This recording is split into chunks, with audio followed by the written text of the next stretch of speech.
Planejamento e controle de risco, as ferramentas necessárias para o futuro sem grandes surpresas. Pessoal, bom dia. Administrador de empresa Sandro Souza falando novamente. Pessoal, hoje o assunto a gente precisa ter a mente muito aberta, tá? Porque é um assunto muito controverso. Alguns grandes influenciadores, alguns grandes pessoas que entendem muito de mercado são a favor, outros são contra, mas eu queria mostrar para vocês um ponto, uma parte assim, o racional por trás do porquê que eu gosto muito de consórcio, né?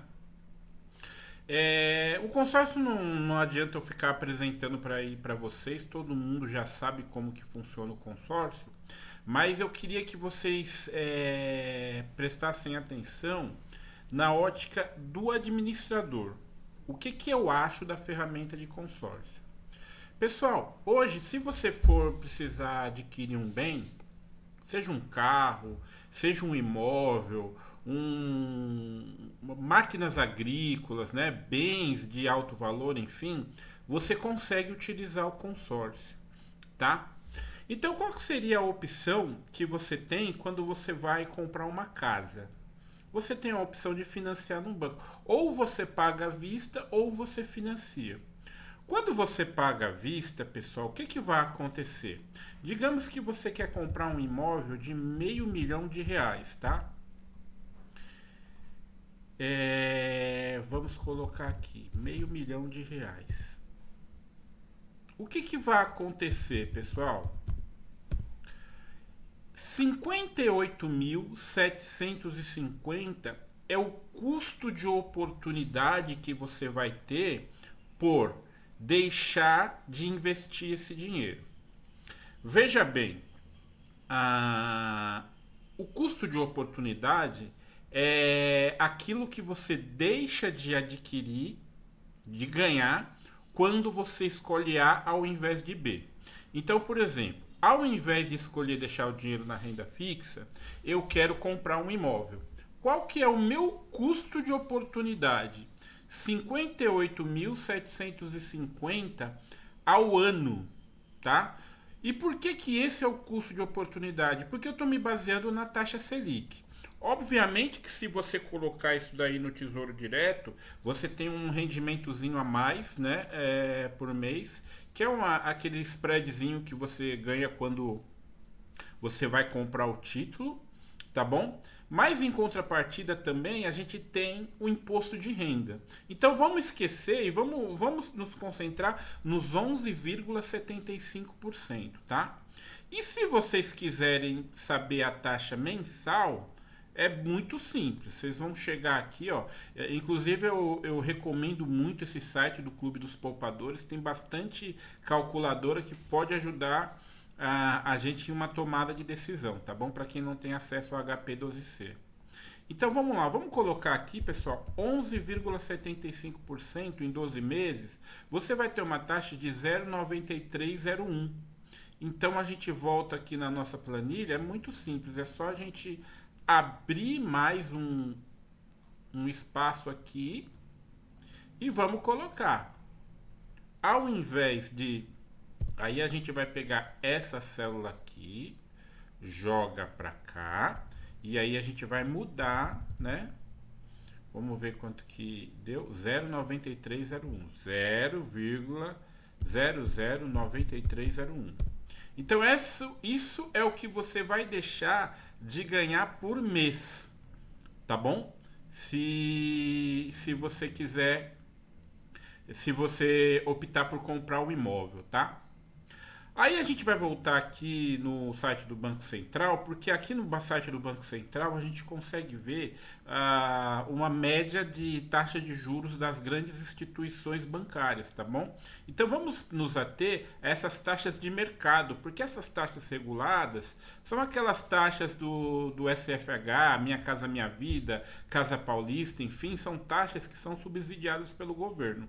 Então, como a gente sempre gosta de procurar as informações baseadas em mercado, porque é o que a gente ensina aqui no curso, né? Você comprar bens, negociar tudo mais. Então vamos lá nas taxas de mercado. Então vocês podem ver, ó, que o Banco Banestes ele está cobrando 9,54 ao ano quando se trata de financiamento de imóvel. Só que o acesso a esse banco é muito difícil, é só para quem mora lá para Sergipe, né? Então, ó, Banco do Estado do Pará, a mesma coisa, uma taxa muito reduzida. Aí vem a Caixa Econômica Federal, que é a líder aí nos financiamentos bancários aqui no Brasil, tá bom? Aí tem a APE Poupex, confesso que eu não conheço, depois vem o Banco do Brasil. Então vocês podem ver que os bancos públicos geralmente são os que oferecem as melhores taxas. Olha o Banco do Estado do Rio Grande do Sul aqui. Aí, de banco privado, que tem a melhor taxa aqui seria o Itaú. De banco grande que a gente teria acesso a taxas, tá? Quando a gente fala de veículos, pessoal, é a mesma coisa. Então vamos lá, ó, a gente vai aqui, aquisição de veículos, tá bom? Então vocês podem ver que quem cobra a menor taxa aqui é o banco da BMW. Só que a gente não vai, são poucas pessoas que têm acesso aí a comprar diretamente do banco, porque eles fazem a opção de financiar para quem vai comprar os carros da própria BMW. Entendeu? Então, aí tem o Banco Mercedes, que também é difícil. Aí o Banco GM, ó, para quem quer comprar carro aí da GM, tem uma taxa aí, a terceira melhor taxa, ó, 13,23 ao ano, tá bom? Com uma taxa mensal de 1,04.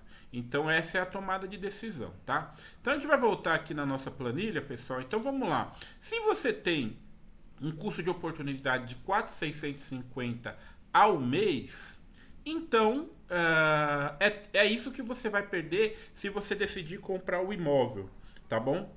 Qual que seria a outra opção, pessoal? Isso aqui eu já falei de comprando à vista. Qual que seria uma outra opção, pessoal? É a gente pegar esse valor e comprar um imóvel a prazo.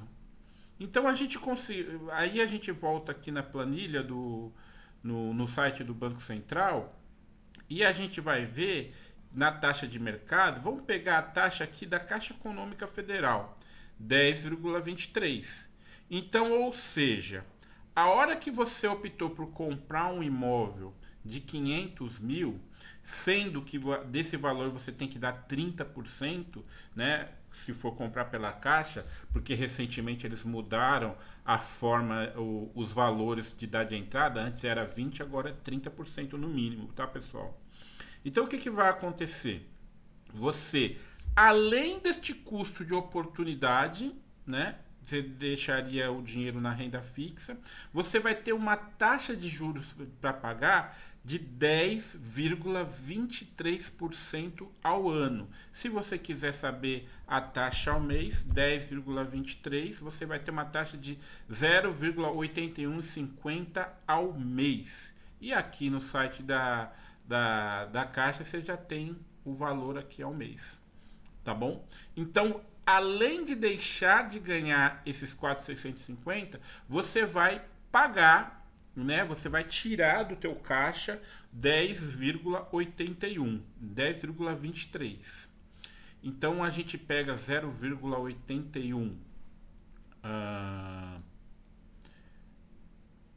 ao mês,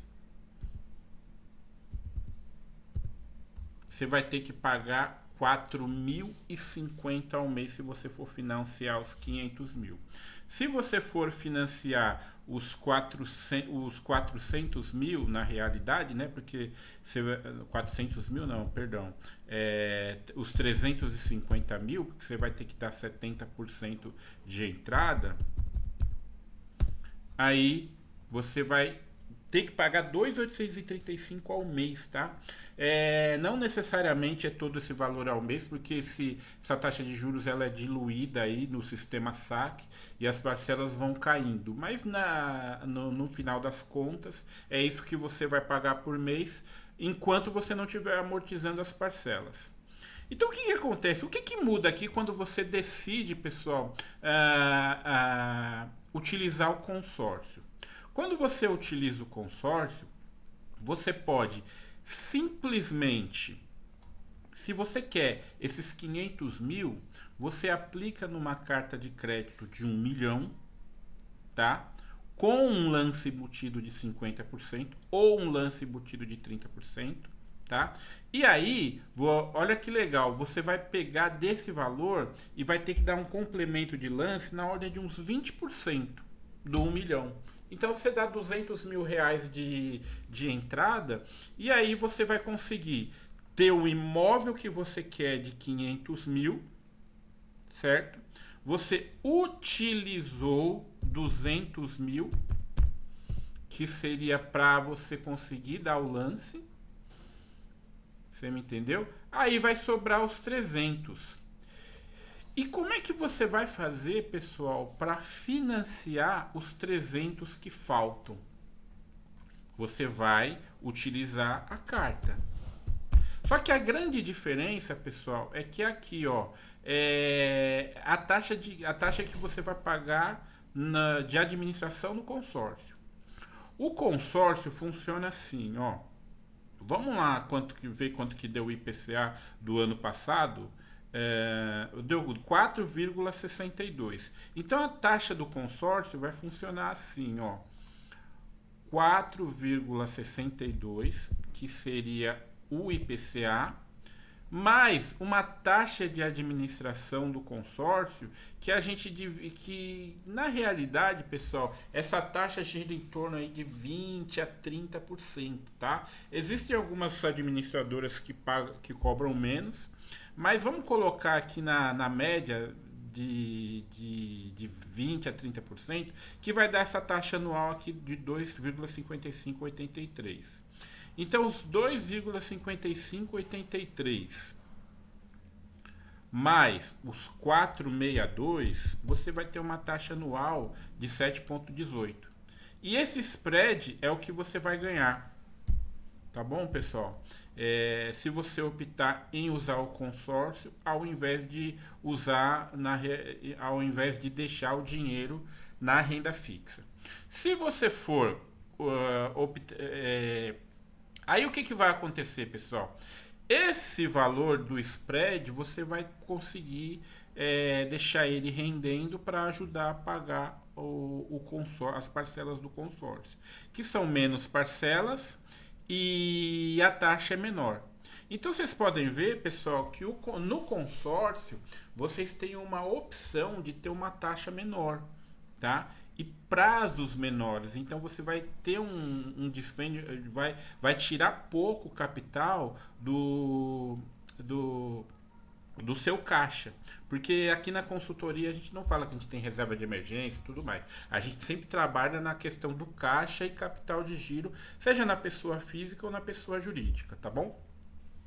Então, pessoal, é assim que funciona o consórcio. Em mais vídeos para frente, eu vou explicar algumas técnicas que você pode utilizar para contemplação, como que você faz para acumular patrimônio utilizando o consórcio. Mas eu acho que é uma boa ferramenta para adquirir bens, tá?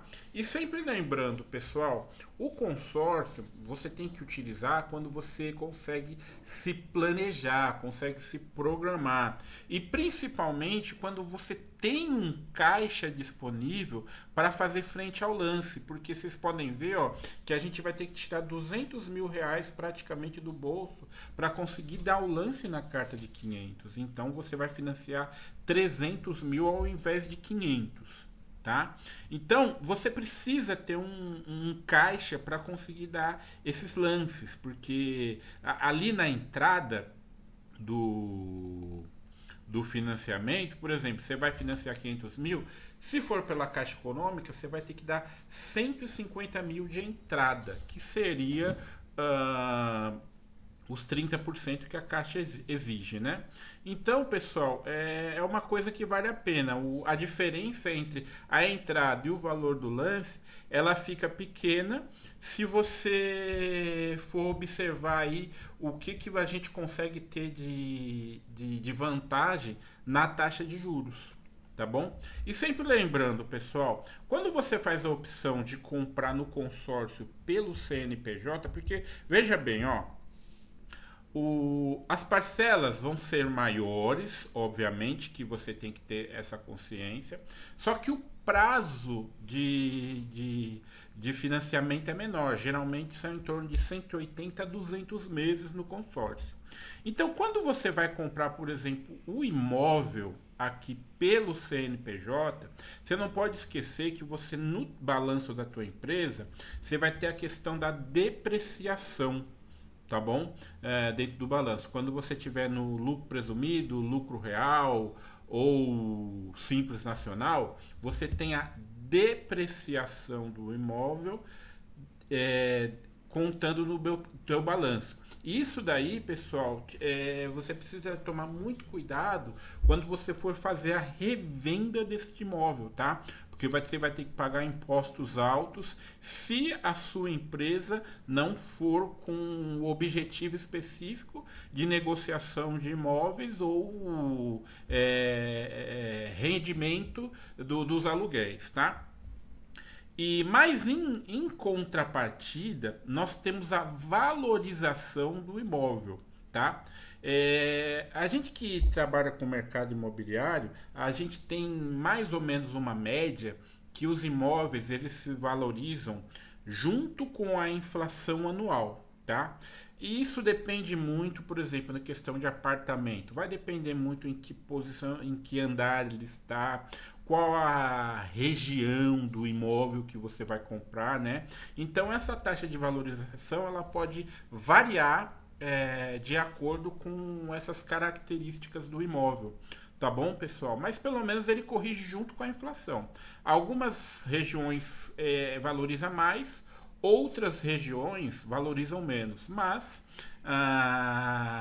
ele sempre tem a tendência, não é uma coisa certa, mas a tendência é que ele valorize junto com a inflação. Tá bom? Então você tem uma valorização do seu imóvel junto com a inflação. Se ele valoriza junto com a inflação, obviamente você já vai matar esse IPCA aqui do consórcio, né? Porque o teu imóvel está valorizando no tempo. Mas você tem que ter cuidado com a depreciação quando vai ser a questão do CNPJ. E aqui no imóvel, pessoal, tem um outro detalhe muito interessante. Por quê? Se você compra um imóvel com o objetivo de fazer uma locação, você vai ter um percentual a mais, né, no teu negócio. Porque você vai receber o aluguel, vai colocar o aluguel numa renda fixa. Obviamente que você tem que separar algum valor para despesas corriqueiras que você vai ter, né, uma manutenção do imóvel, fazer uma provisão para quando o imóvel tiver sem inquilino, você fazer frente a condomínio, custos que você não vai ter porque você vai ter por não estar recebendo essa locação. Então quando a gente faz no CNPJ, a gente tem que ter essa provisão, tá bom? Mas com o recurso do aluguel, a gente tem uma taxa adicional a mais aqui. Tá? Na consultoria a gente ensina esses cálculos aí de forma na ponta do lápis, mas é só para vocês terem uma noção que o investimento em imóvel ele é espetacular, principalmente quando você utiliza uma ferramenta de consórcio. Mas você precisa ter na cabeça que você tem que ter um caixa muito robusto para fazer face com as parcelas do consórcio que são maiores e entretanto, o prazo é menor. Ok, pessoal? Agora, quando a gente fala, pessoal, de você comprar um imóvel na pessoa física, o que acontece? Você pode utilizar esse imóvel como moradia. Então, quando você utiliza o imóvel como moradia própria, você vai ter o custo de oportunidade, né, de R$ 4.050 por mês, por você não deixar esse dinheiro aplicado na renda fixa. Entretanto, o teu imóvel ele valoriza junto com a inflação. Tá bom? Então, parte desse custo aqui você já vai conseguir ter abatido. E tem um outro detalhe, pessoal. Quando você compra para moradia, o seu custo de moradia já vai estar alocado aqui dentro do teu imóvel. Entendeu? Então, além de custear a tua despesa com moradia, porque aqui no CNPJ, quando você vai usar para alugar, você tem um rendimento a mais, né, no mês, que seria a locação. Aqui você vai abater uma despesa do teu orçamento, né? Então você automaticamente, além da valorização do imóvel, você já abate a sua despesa aqui. Então, não se enganem, pessoal, você continua tendo um custo de moradia aqui. Mas o custo de moradia você está pagando com uma coisa que é sua. Em contrapartida, se você aluga o imóvel, você está tendo esse custo, mas você não está tendo bem. O teu patrimônio ele não aumenta. Então essa é um outro fator que nós precisamos ter na cabeça quando a gente vai pensar em alugar um imóvel ao invés de comprar. Tá bom? Além do você deixa de ter o custo de oportunidade quando você aluga um imóvel. Obviamente, por quê? Porque o teu dinheiro ele vai estar aplicado aqui, recebendo Selic ao mês. Entretanto, você não está aumentando o seu patrimônio com um bem imóvel. Né? Então, esse é um conceito que a gente deixa muito claro no início da consultoria. Por quê? Porque existe um debate muito grande aí no mercado, né? Se você deve comprar um imóvel ou se você deve alugar um imóvel, né? Então tudo isso a gente tem que levar em consideração, a gente tem que decidir muito racionalmente. Como que a gente decide racionalmente? Vendo o que a gente tem a perder quando a gente faz a opção por alugar. Né? Então a gente não vai ter esse custo de oportunidade, mas a gente não vai estar aumentando o nosso patrimônio. Então você tem que decidir o que é melhor para você, tá bom? Então não existe aqui um certo ou um errado, como existe essa briga imensa aí no mercado. Ok, pessoal? Então é isso. E sempre lembrando, quando você vai fazer uma aquisição de imóvel aqui na pessoa física, pessoal, você vai aqui, por exemplo, se você compra um imóvel para fazer a locação na pessoa física, você vai ter uma questão que é um imposto de renda, tá? Então, quando você compra um imóvel para moradia, automaticamente você não precisa pagar imposto. Tá bom? Imposto de renda. Agora, se você coloca um imóvel para alugar na pessoa física, você pode pegar uma alíquota aí de 27,5% ao mês de imposto de renda, porque essa questão do aluguel do imóvel vai juntar junto com o salário que você recebe ou alguma outra receita que você tiver. Isso aí vai cada vez mais aumentando a tua base tributável. Então precisa ter muito cuidado. Por isso que sempre que a gente tem a possibilidade de comprar um imóvel para locação, na minha opinião, a melhor opção é você fazer isso na pessoa jurídica, tá bom, pessoal? E por isso que a gente precisa planejar com muito tempo para ter uma otimização aqui na parte dos impostos. Beleza? Sempre lembrando que com o consórcio você não tem IOF, no financiamento você tem IOF. No consórcio você tem a opção de não pagar aquele seguro presta-missa, né? O seguro, né? Você tem a opção de não ter. E aqui no financiamento, pessoal, você não tem a opção de não colocar seguro, tá bom? E na questão de pagamento à vista, você vai ter o custo de oportunidade. E na realidade, pessoal, são poucas pessoas aqui no Brasil que têm a opção de comprar um imóvel à vista. Beleza, pessoal?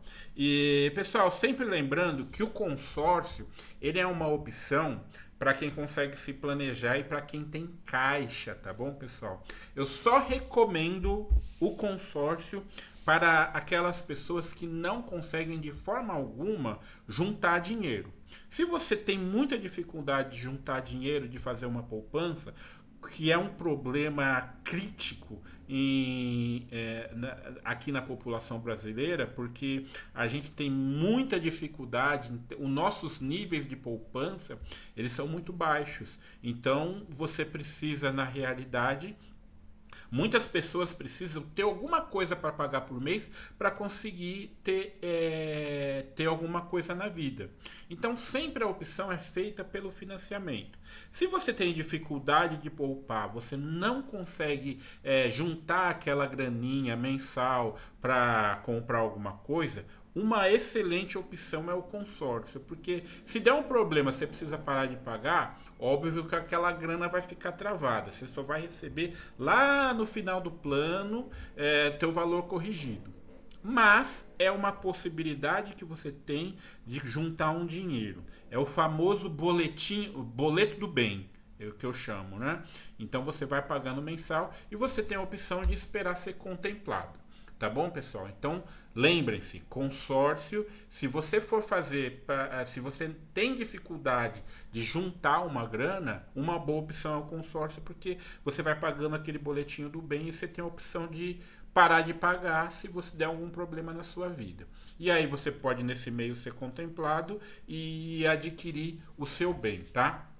Pessoal, em todos esses vídeos do consórcio eu vou deixar alguns links para vocês poderem acessar um material muito bom, porque assim como no financiamento, o consórcio você precisa ter um bom score de crédito, tá bom?